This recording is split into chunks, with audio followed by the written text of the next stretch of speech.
भाग दो, क्या ये काफ़ी नहीं? एक सुखी जीवन जीने के लिए हम क्या मांग सकते हैं? शांति और संतुष्टि से जीने के लिए हमें कितने पैसे चाहिए? वो कितना हो जो हमारे लिए काफ़ी हो? हमें किस हद तक कमाना चाहिए? क्या है उसकी सीमा? ये बहुत सारे सवाल अक्सर मन में उठते हैं और इसका जवाब मॉर्गन हसल की लिखी पुस्तक जिसका नाम है द साइकोलॉजी ऑफ मनी, इसी में चर्चा हुई है। नमस्कार, मैं हूं विनय सिंह। आइए चर्चा को आगे बढ़ाते हैं एक और मज़ेदार किस्से के साथ। सल्टा आइलैंड पर एक अरबपति द्वारा दी गई एक पार्टी में गड वनगड ने अपने दोस्त जोसेफ हेला को बताया कि उनके मेज़बान जो कि एक फंड मैनेजर हैं, एक ही दिन में हेला की तुलना में इतना ज़्यादा पैसा कमाया जो कि हेला ने अपने लोकप्रिय उपन्यास कैच 22 से अभी तक अर्जित किया हो। तो क्या आप जानते हैं हेला ने क्या जवाब दिया? हाँ, हो सकता है, पर मेरे पास कुछ ऐसा है जो उसके पास कभी नहीं होगा। पर्याप्त। उसे एक सरल शब्द में जीवन की सच्चाई छिपी थी।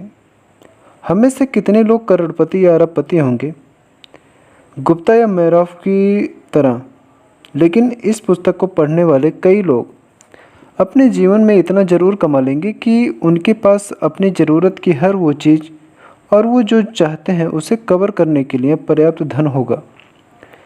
यदि आप उनमें से एक हैं तो याद रखें, कुछ बातें अपने द्वारा बनाए गए लक्ष्य को हासिल करें, न कि उसे लगातार आगे बढ़ाते रहें। यदि हर परिणाम के साथ अपेक्षाएं बढ़ाते जाएंगे तो कितना भी प्रयास कर लें तो हमेशा संतुष्ट ही महसूस करेंगे। आधुनिक पूज्यवाद से ये दो बातें तो तय हैं, धन पैदा करना और ईर्ष्या पैदा करना, और ये दोनों साथ साथ चलते हैं। अपने साथियों से आगे निकलने की इच्छा आपकी कड़ी मेहनत के लिए ईंधन हो सकती है, लेकिन पता रहे आपके लिए पर्याप्त क्या है। सामाजिक तुलना भी एक बहुत बड़ी समस्या है। कोई व्यक्ति कितना भी पैसा कमा ले, उसे समाज में किसी और से तुलना करने पर हमेशा कम ही लगेगा। एक खिलाड़ी अच्छे खासे वेतन से शुरू करता है, जिसे किसी भी परिभाषा से समृद्ध माना जाएगा। अगर इसकी तुलना एक नियमित व्यक्ति से की जाए तो वहीं दूसरी ओर इसकी तुलना बिल गेट्स या वॉरेन बफेट से करें तो वो एक घंटे में इतना कमा लेते हैं जितना एक खिलाड़ी पूरे वर्ष में। सामाजिक तुलना एक ऐसी लड़ाई है जिसे कभी भी जीता नहीं जा सकता। इससे जीतने का एकमात्र तरीका यह है कि शुरू से ही ना लड़ें, बस स्वीकार करें कि आपके पास जितना है उतना पर्याप्त है, भले ही वो आपके आसपास के लोगों से कम क्यों ना हो। काफ़ी का मतलब कम नहीं होता। काफ़ी होने का विचार रूढ़िवादी की तरह लग सकता है। अवसर और क्षमता को भी छोड़ना तो सही नहीं है, पर ज़रूरी है कि आपका एक ऐसी जगह पर आना जहां आपको एहसास हो कि अब आपको और अधिक पैसे को ना कहने की ज़रूरत है। आपके पास काफ़ी है, चाहे आप अपने काम में पूरी तरह थक चुके हों, या निवेश में भारी जोखिम उठाने की कगार पर हों, या लालच में आकर चोरी या बेईमानी करने वाले। कब आपके पास काफ़ी है, केवल आप ही को तय करना है। एक ऐसी चीज़ें हैं तो कभी भी जोखिम में डालने लायक नहीं है, चाहे उसके लाभ कुछ भी क्यों ना हो। जीवन में कुछ चीज़ें बस अमूल्य हैं, आपकी प्रतिष्ठा, स्वतंत्रता, परिवार, दोस्त, खुशी, अपनों का प्रेम और स्नेह।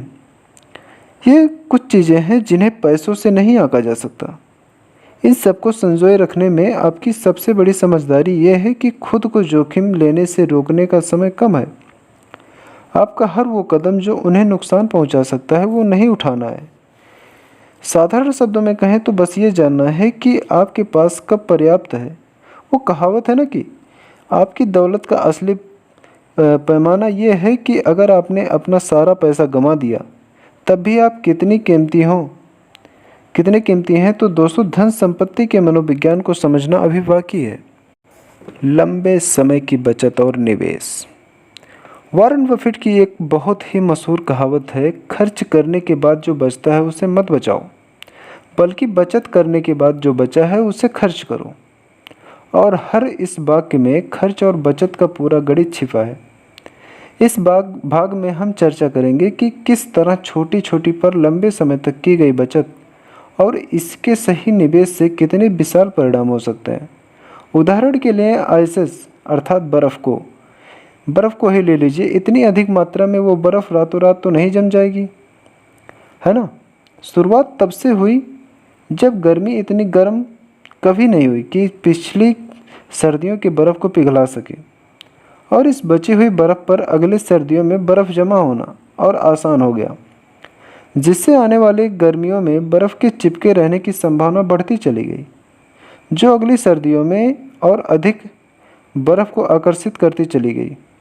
बस यही चक्र चलता रहा। सोचे कैसे परिस्थितियों में अपेक्षाकृत छोटे से बदलाव से कोई चीज़ कितनी बड़ी हो सकती है। जो एक गर्मी से बचे बर्फ़ की एक पतली परत से शुरू हुआ और वो एक दिन एक पूरा का पूरा ग्लेशियर बन गया। हिमयुग से पता चलता है कि हमें किसी ज़बरदस्त परिणाम के लिए कोई ज़बरदस्ती की आवश्यकता नहीं है। अच्छा, क्या आप जानते हैं कि दुनिया भर में करीब 2000 से अधिक पुस्तकें हैं जिनमें बताया गया है कि वॉरेन बफेट अपना भाग्य बनाया। उनमें से कई पुस्तकें बहुत कमाल की लिखी गई हैं, लेकिन लोग सिर्फ इस पर बात पर ध्यान देते हैं कि उन्होंने क्या हासिल किया, ये नहीं कि उन्होंने बरसों मेहनत की और उन्होंने बहुत ही कम उम्र से ही निवेश करना शुरू कर दिया था। उनकी अधिकतर संपत्ति 50वें जन्मदिवस के बाद ही जुड़ पाई थी, और यही उनकी सफलता की असली कुंजी है।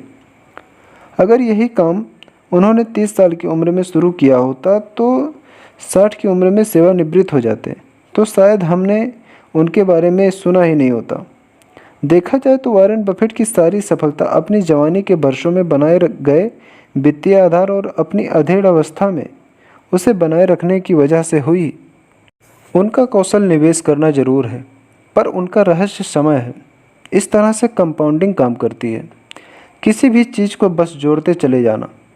बफेट की सफलता को बयां करने वाली 2000 पुस्तकों में से किसी का भी शीर्षक this guy has been investing consistently for 3/4 of century नहीं है, लेकिन हम जानते हैं कि उनके अधिकांश सफलता की कुंजी यही है। इस गणित को समझना मुश्किल है क्योंकि ये सहज नहीं है। आर्थिक चक्रों, व्यापारिक रणनीतियों, क्षेत्र के दांव पर तो ढेरों किताबें हैं, लेकिन सबसे शक्तिशाली और महत्वपूर्ण पुस्तक को शट अप एंड वेट कहा जाना चाहिए। चुप रहें और इंतज़ार करें, क्योंकि जो कुछ भी जल्दी से हासिल होता है वह लंबे समय तक नहीं टिक पाता। ये मान लीजिए कि आपके आर्थिक विकास के लॉन्ग टर्म का चार्ट का सिर्फ एक पृष्ठ है। व्यवहारिक निष्कर्ष ये है कि बहुत से निवेश के प्रयास अधिकांश निराशाजनक ट्रेंडों, खराब रणनीतियों और असफलताओं के लिए जिम्मेदार हो सकते हैं। हर कोई अपने लिए सबसे अधिक निवेश रिटर्न अर्जित करने की कोशिश करता है। ये सोच सही भी है। इसके लिए हम उन लोगों को दोष नहीं दे सकते जो अपने सभी प्रयासों के लिए समर्पित करते हों। उन्होंने यही सीखा है और इसी का प्रयास करते हैं। यह सहज रूप से अमीर बनने का सबसे अच्छा तरीका लगता है, लेकिन ज़रूरी नहीं कि अच्छा निवेश हर बार सबसे ज़्यादा रिटर्न अर्जित करने के बारे में ही हो। कई बार ये उच्चतम रिटर्न एक ही बार सफल होता है, जिसे दोहराया नहीं जा सकता। दूसरी तरफ कंपाउंडिंग यानी धीरे धीरे पर लंबे समय तक जोड़ा गया निवेश बहुत अच्छा रिटर्न अर्जित करने में सफल रहता है। आप इसके साथ टिके रह सकते हैं और इसे लंबे समय तक दोहराया जा सकता है। वहीं इसके विपरीत कम समय में भारी रिटर्न अर्जित करना सोच के पीछे कुछ दुखद कहानियाँ हैं, जिसके बारे में हम आगे चर्चा करेंगे। आप भी हमारे साथ बने रहिएगा। धन्यवाद।